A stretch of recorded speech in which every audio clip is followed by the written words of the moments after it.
All right, yo, it's your boy Yoshi Kid Neo, and we are back with another segment of the DM Diaries. And this is part 3. The title of this session was originally First Winter's Festival, but I had to change it because they didn't actually make it as far as I had planned because of the roleplay opportunities that I put in front of them. This party is very roleplay orientated, which is perfect for me. I'll be honest. As much of a wargamer as I am, I do prefer to do my RP. I do prefer to sort of flesh out the story and the lore of either individual characters or using those characters as a vessel to feed the story to my players. And I believe that they really enjoyed the RP that came with this session. So we'll go over the characters that they met, and we'll go over essentially some of the backstory of those characters, just a little bit. Not a lot actually happened in this session, just because of the fact of how much of it was RP wise. So they traveled for about a day.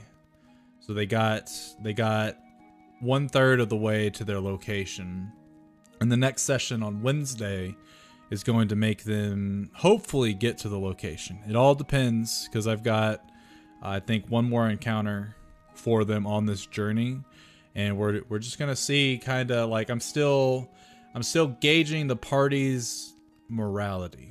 And the reason I say that is because it's not that I don't believe the players themselves have an issue with separating what they as a person would do in certain circumstances, but I'm trying to gauge if they're actually, like, if their characters are just them personality wise. The only people that I don't believe that to be for are Kevin and Joe. I don't think that they're playing themselves in these characters, just because of the fact of how different their characters were in the last campaign compared to this one. So they're definitely vibing with the characters. They're into them. Gerald's hard to gauge just because of the fact that he's playing Will Smith, and he seems to be doing it really well. So I don't think he's putting himself too much into the character. But I don't know. Kirsten, I think, is still feeling the edges, and I'm pretty sure Jeff is literally just playing himself as a wizard, which is perfectly fine. But anyway, let's go ahead and get into what happened this session. Oh, I forgot to do.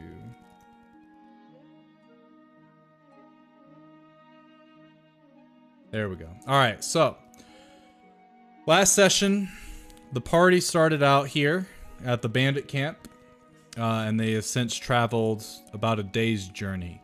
Now, they, in theory, can go a little bit further than 36 miles per day, but we have to take into consideration two things. One, they're in a forest, which by no means is this a dense forest, so it should be fairly easy for them to plot a route and use their cart and their horses to get around it. But the tricky part is that the weather for the day was actually heavy rain.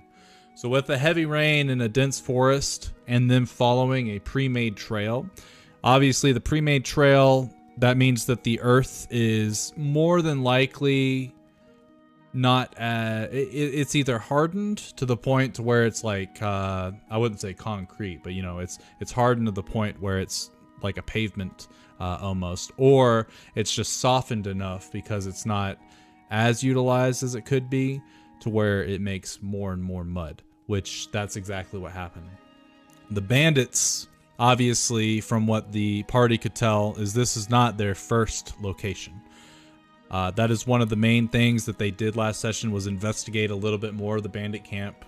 Over the course of the week, I believe they got some more ideas about what it is that they might want to ask questions or investigate, and they actually rolled, some of them rolled piss poorly, others rolled fairly high, so they got a variety of information. They know for a fact there are ogres that are being used. Those are essentially the pack mules. They don't utilize too much of horse and carriage, and the reason they've realized that is based on what the bandits had told them. Is yes, there are ogres in this bandit group, And they're utilized because not many common folk, actually, I don't think any common folk would ever dare try to purposefully find an ogre unless they have a death wish. So ogres, you know, to the party themselves, they're not that bad of a creature. Let's take a look. That is... I've noticed this module, for some reason, it doesn't actually always show me everything. Ogre zombie, I'm pretty sure that came from Monster Manual. Oh. Actually, do I have it here? Nope, I did not save the ogre. Oops, spelt it wrong. There we go. So, the ogre. It's only a CR2. It's got 59 HP, you know, so especially my party right now, they're level 8. Almost certain that 1 or 2 of them would be able to obliterate one of these guys in a single turn. But as a team, they could almost probably tussle with them one-on-one. So if I put one ogre in front of one of the party members, it's more likely that the ogre is going to die, mainly because his abysmal AC, because they're so big. They do hit hard somewhat, you know, 2d8 plus 4, which is 20 damage on a hit, which isn't bad, but what they rounded out 13, you know, 50 HP is somewhere, I'm pretty sure 50 HP is somewhere around the minimum, or the median of my party. So I'm almost that. Ogres, no problem for the party, but for common folk, they stay away. So when they see those big ass footprints in the ground, they don't go near them. And that's perfect for transporting the goods, the distilled liquor that this bandit camp is essentially selling, and that's how they're making a majority of their money. So the ogres are used for transport. The party knows this. So now they know that if they see ogres in the area, perhaps maybe that is a lead, that is a pathway to finding out more about the bandit camp, or maybe they just end them right then and there because, well, the last campaign they had a very favorable RP event with the ogres, and actually both my parties had really good RP events with the ogres. They didn't just jump the gun and be like, ogre, kill it. You know, they were very un-Shrek in that way. The ogres are utilized for transport. Then I think only one of them saw a heavy armored footprint, which lead them to believe, based on the sheer force and the size of it, that there's also some heavily armored bandits, which typically bandits aren't super armed to the teeth. They are very quick, get in, get out, or more than likely just unseen. Also another tactic of bandits, typically from every facet of lore I've ever read in any type of movie or any genre of storytelling, the bandits usually use strength in numbers, or trying to catch people off guard and put them into this state of, all right, if we fight these guys, we might not win, so let's just give them what they want and we'll be on our way. So, you know, typical banditry in my campaign, except for these guys have the I guess the one up on the party, because from what they've been told from the boss, they know a lot about the party. They know what they're going to do. They know how they're going to do it. They know what they're capable of. They know their tactics. Not really like the party is a cohesive unit, but each individual, they know what they're capable of because of the boss's gift of foresight.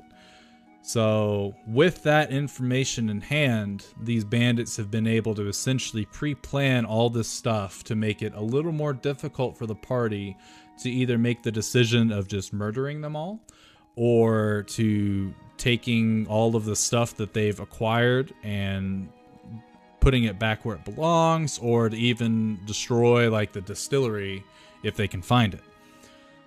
So the party follows this trail, and they follow it for the first day. There's a bunch of mud, so it makes it to where the wheels are getting caked and caked and caked, and it makes it to where the horses have to haul harder and harder and harder. So being that all of them have the spell casting feature in some way, shape, or form, few of them have prestidigitation, which the spell itself, the way they were using it, is probably more OP than the spell actually allows, because it's a minor magical trick, and you can instantly clean or soil an object larger than 1 cubic foot. So essentially, 1 cubic foot, pretty sure is like pretty small, you know. But I was allowing them to use it to remove the caked mudding off of the spoke of the wheel, essentially thinking that during their whole travel, they're literally sitting there casting the spell over and over and over and over. If they did something else, they lost a little bit of time. They didn't know that as players. Like, I didn't say, okay, because you did that, now you lost, 3 minutes of time on your travel, because there's no reason to keep the minor details. They know how far they've gone, and they've essentially reached where they were intended to go the first day anyway.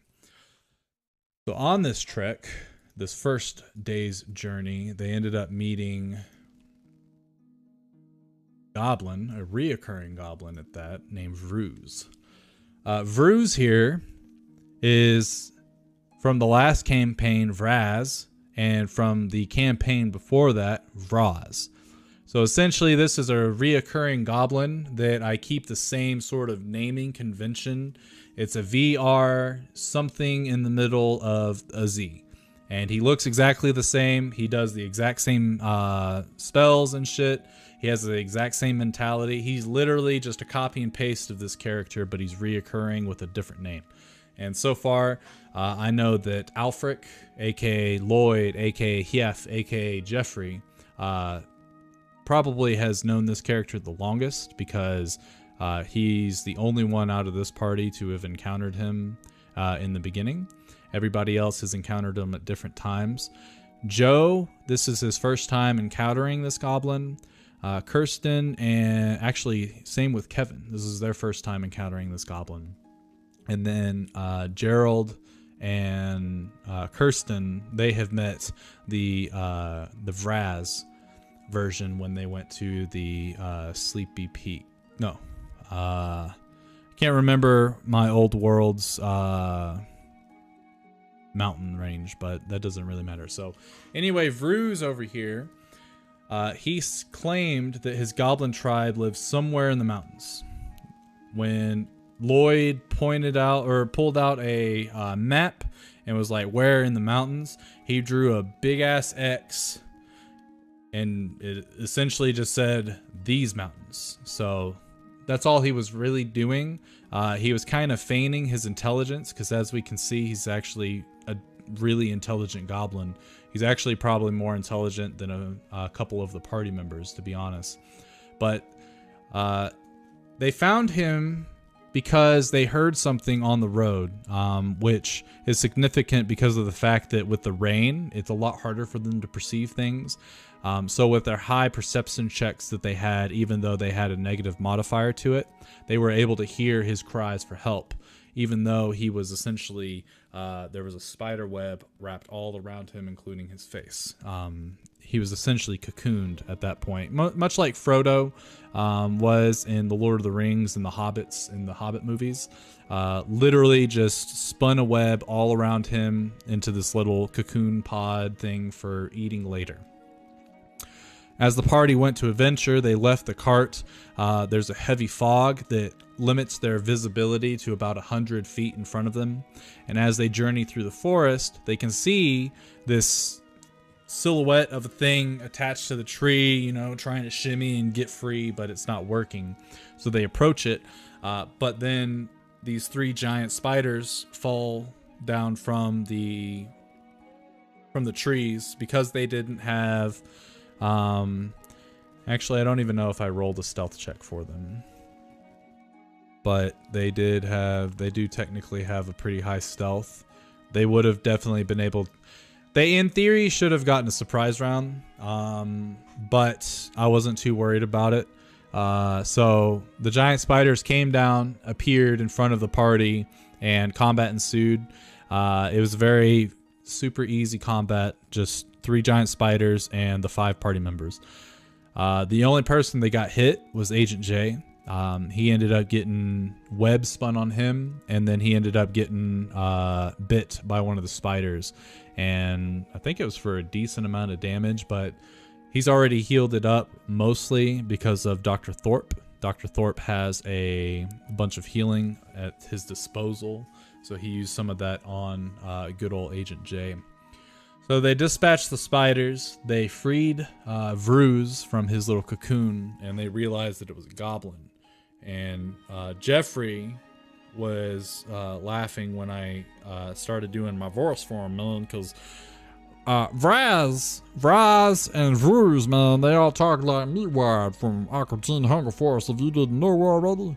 And, you know, it also kind of matches his personality just a little bit, but not too much, you know. He's still his own person. I haven't honestly seen that show in so long, but I remember how carefree Meatwad was, and I do want, like, this to be the goblin that's kind of carefree, doesn't really care too much, except for he just wants to survive, so that's his goal. So they freed him. They talked a little bit. He's like, yeah, I'm from a goblin tribe. We live up in the mountains. We don't really interact with these people too much. But when we do, we usually have to keep our heads low because no one trusts a goblin for whatever reason. And the party's like, cool. Well, I guess in that case, we'll see you. And he's like, hey, man, like maybe you can help me out. Give me one of the horses so I can get out of here a little faster. And I can pay you back when you come to my tribe. And they're like, we'll take you up on that offer. Never. So peace. They kind of like shuffled him along to do his own thing, just because, you know, I don't believe they were as trusting, because he did say some things that obviously led to his more innate goblin nature of evil, but that's just a relative term, isn't it? Anyway, so Vruz left the party. The party comes back to their carriage and they head off. They go through the rest of the day's travel before they end up getting to the point where they need to rest. Lloyd does his alarm ritual, which takes 10 minutes, and then he does his tiny hut ritual, which takes an additional 10 minutes. While this is happening, Trina and Dr. Thorpe go off to different locations in order to talk to their patrons. So Trina is a copy and paste of Maeve with different stat points, but she serves the Morrigan, which is a patron of actually 3 people.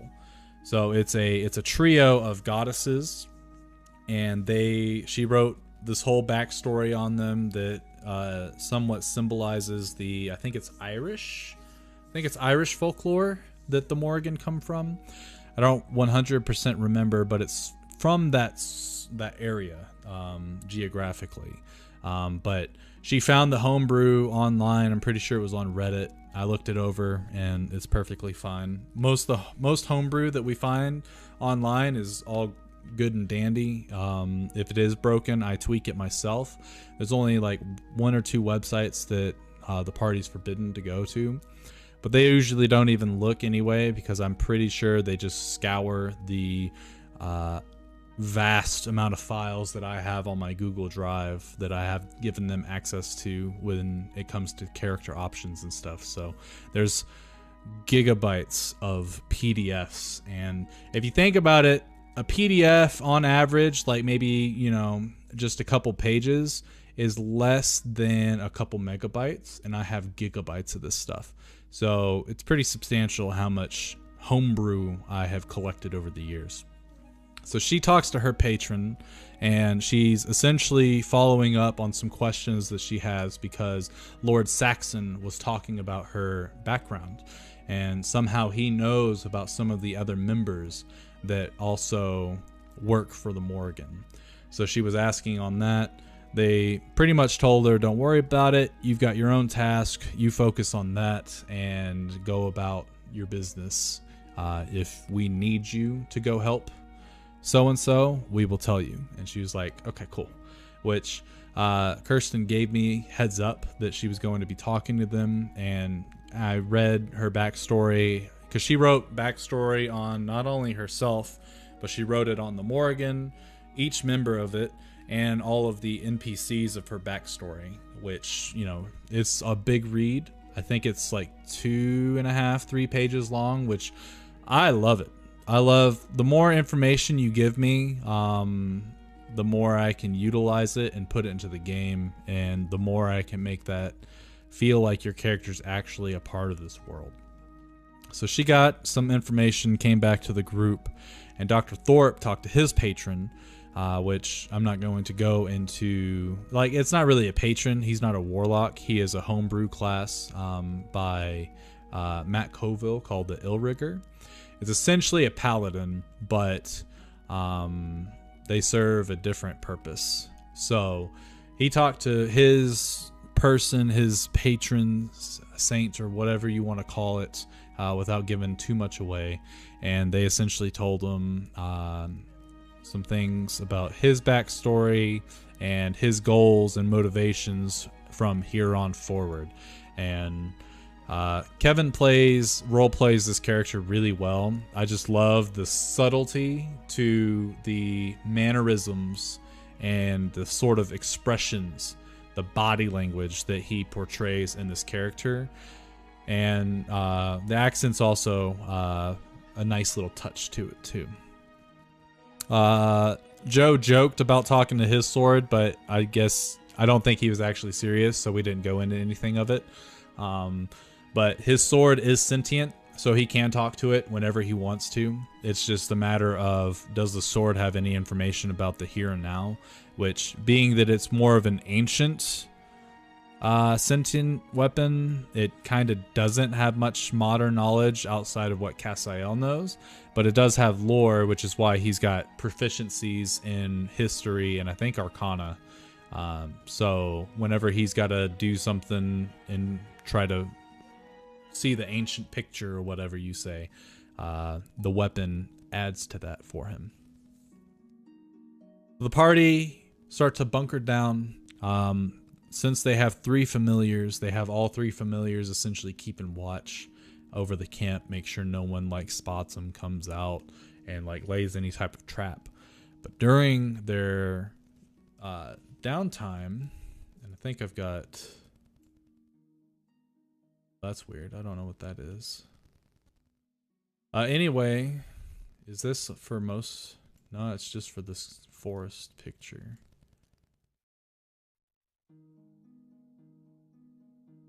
What the hell is this? Oh. Okay, perfect. That was actually annoying me anyway. I didn't know that it was a tile. I had a module. Sorry to go off track again, but I had a module that essentially put a little marker at the start of a player's turn to show me where it was that they were at the beginning of their round. That way, when they move their characters, like, they've got this little thing that shows, all right, this is 20 feet, and then we've got another 10 feet right here, and it'll show the path. And if you notice, it actually, this new module leaves a little icon behind, so you know exactly where they're coming from in the movement. And yeah, it's really cool. Anyway, the old one left a token there, and sometimes it would go away, sometimes it wouldn't. That module wasn't being updated regularly, so I don't think the support was there for it anymore, and that's why it left that big ass tile there. So anyway, in the middle of the night, they hear a gunshot, and it's probably within 300 feet of the camp. So they all jolt awake. They're like, what the hell was that? They're like, I got no idea. And Agent J's like, that was a firearm. That was like a rifle or something. Someone's either hunting or they're shooting at something. I don't know what it is. More than likely at this time of night, they're defending themselves, which isn't good. So Dr. Thorpe and Cassiel are like, tight, let's go figure it out. And Agent J's like, why? Why would you go willingly towards a gunshot? And in my world right now, I don't want to get, because I know Joe, you watch. I don't want to give too much lore away, but in this time period, gunpowder and rifles and this type of weaponry is fairly new. It's maybe only a century and a half old. It's not old at all. So it's still fairly new. It's not super widespread, and it was invented in the dwarven area.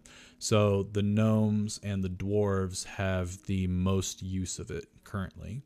But there are other people obviously around the world that have access, either have the money or the resources to also create it themselves.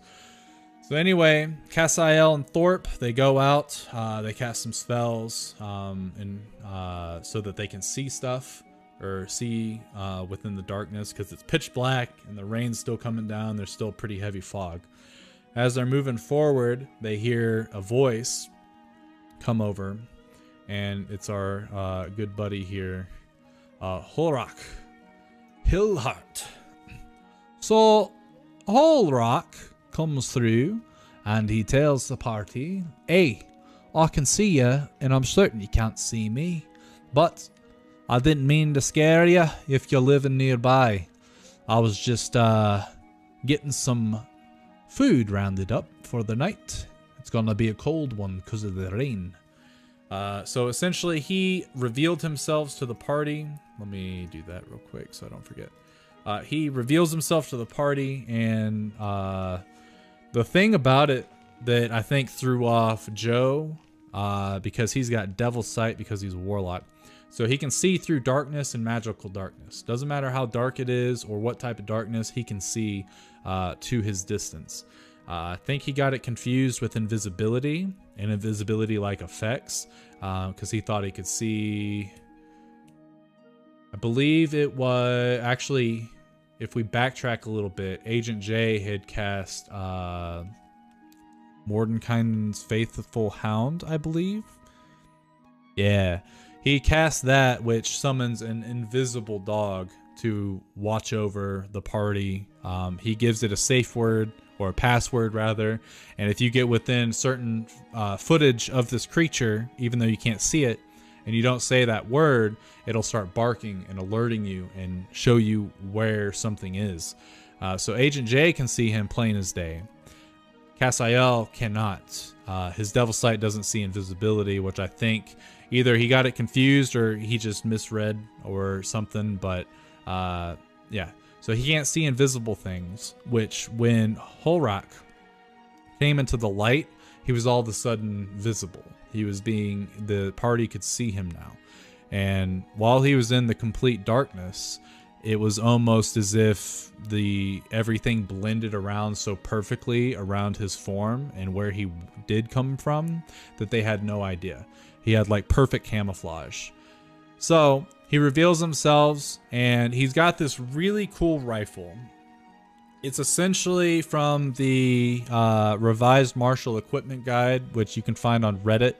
I forget the gentleman's name that made it, but the party and I use it for any type of martial stuff, because it just adds a whole different level to picking a weapon as opposed to the basic rules of the game of D&D. So highly recommend looking at it. I'll probably post a link in the description below or above or to the side. Whichever location this video is, I will make sure that there's a link to the latest version at the time of the recording. So he has essentially it's a mixture of the pepper box with the rifle. So it's got the range of the rifle, but it's got the qualities of the pepper box. In fact, it has 6 barrels, and they're all attached to the pepper box, and it's basically a revolver. But on the very end of it, it has I guess let me just show you his blunderbuss here real quick. So instead of it being like a shotgun, it's more like a revolver rifle, and it has this axe head at the very end of it, just like this right here. So he can shoot things at long range. He can actually disassemble the base of the pepper box so that he has a pistol and an axe in his other hand. So he's able to either use it at long range as a rifle, or he can use it short range as a pepper box with an axe in hand. So very versatile combat style that he's got going on, utilizing the dual wielding and the light weapon properties of the pepper box. But he came to the party saying that he was just making some food. He's a very late night kind of guy, and he thrives in the darkness. He didn't mean to scare anyone. He didn't actually know that they were camped so close, but he knew that they were around. So he apologized. The party, being Dr. Thorpe and Cassiel, invite him back to their camp, which he obliges. He comes through, and Lloyd drops his tiny hut and redoes it so that he can come and enjoy the essentially conditioned inside instead of being out in the rain and talking to the party. And we won't go too much into his backstory and stuff. That's not really what the DM Diaries are for. The DM Diaries are more of a characters and their choices and what they encountered in the last session instead of me typing up a whole thing. So if these ever get to the point where people want to know more about certain characters and NPCs, I would be more than happy to make a video on that. But that's definitely for another time. So he essentially goes into his backstory on how he grew up to become part of the Gloomstalker Brigade. He hunts monsters mostly in the Underdark, which is why he's so comfortable with complete darkness. But he has a love for the surface world because that's where he was born. Right now, he's currently hunting lycanthropes that he heard were in the area. He hasn't found any yet, but he's found clues that lead him to believe that the rumors he found, or heard rather, up from his home are true. So he went into his whole story about why he has this hatred for him, things like that, and the party were like, damn, that's deep. Also, fucked up, and you know, now they've got some idea of, okay, Dwarven territories, apparently there's a bunch of werebeasts up there somewhere, but in this territory there's also werebeasts that are like prowling around, so we got to be careful. More than likely. Other than that, I think he said that he wouldn't mind showing them the ropes or having more of a conversation, or perhaps helping out the characters if they were to come up to the Dwarven areas. So essentially a plot hook if they wish to follow that and see the story that could unfold up there. But he eventually leaves the party, tells them that in the morning when they wake up, he will have left provisions behind at his camp before he leaves. So they're welcome to come over, take it, and be on their way. And I believe that's where we ended the session. There might have been some, chat between the characters themselves, but it wasn't anything that, like, the end of the session did come to a close right here, and we'll be starting again, and they'll have another 2 days travel, roughly.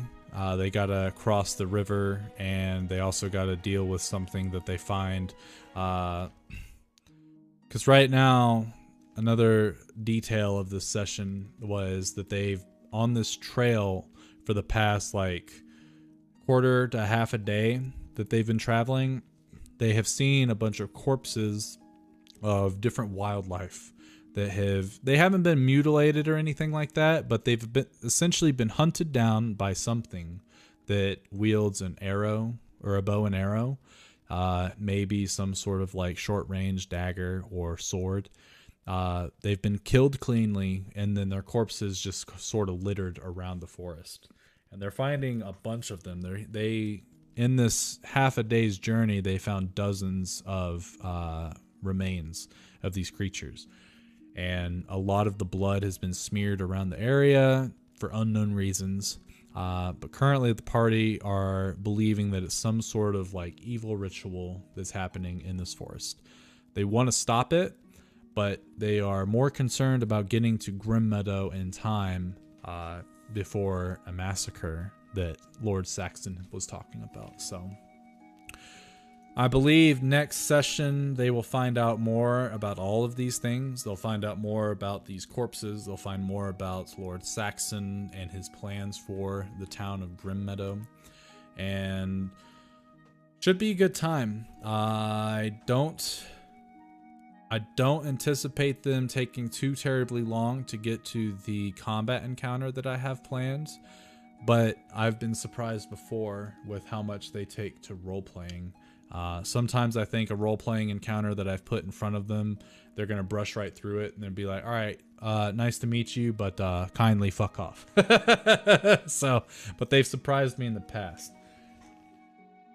Real quick, here is little baby Oscar, because he wanted to come and say hello. He doesn't actually want to talk in the microphone. He just came up. He likes to watch when I stream, which is really cute. But yeah, that's the basics. That's the general gist of this this episode, this part 3, Journey Through the Woods. I'm hoping that part 4 is in fact the first Winter's Festival. They should be getting to Grim Meadow. There shouldn't be any issue with that at all. But we'll find out, I guess. It depends on what they do. So until then, thanks for coming out, and we will see you on Wednesday. Peace!